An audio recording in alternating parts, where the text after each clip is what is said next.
So I'm curious, along those lines then, is that why? Because I think we look at Jesus and we say he sets the example, but it seems like it's an impossible example because he never failed. So but did he never fail because he's walking in ultimate intimacy with the Father? Unless you look at failure, I mean, again, he has to pray for the blind man twice. Was that failure? There's miracles he couldn't perform in Nazareth. Was that failure? So, I mean, I think it's how we define failure. You have to be able to take risk. You know, I hear people that say they don't have any risk, they just know when God speaks to them. I don't know, maybe that's true for them, but I don't know anybody intimately that the Lord did not require, or they took a step that felt like tremendous risk. And why is it valuable?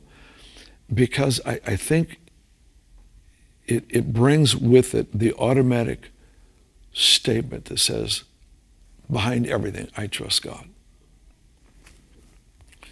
Faith is what pleases the Lord. And the risk factor is, you know, even if I'm wrong in pursuing this, even if I'm wrong, and obviously I'm not referring to moral issues, moral fear, I'm talking about, I believe that you're going to be well by tomorrow morning, and they're not well by tomorrow morning. All right, I took the risk, it didn't happen, so what do?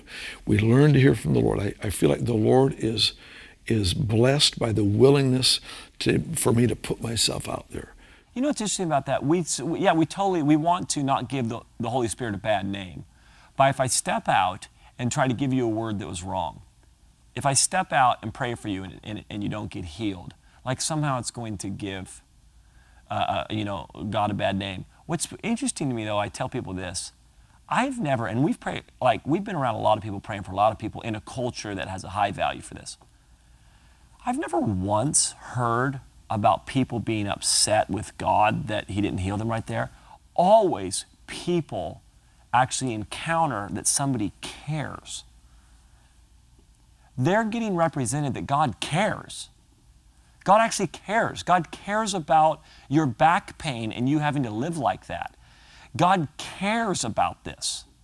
And so almost always people actually encounter, wow, the fact that you stopped, the fact that you actually cared enough to pay attention to me and the things that maybe a back pain or whatever else it is.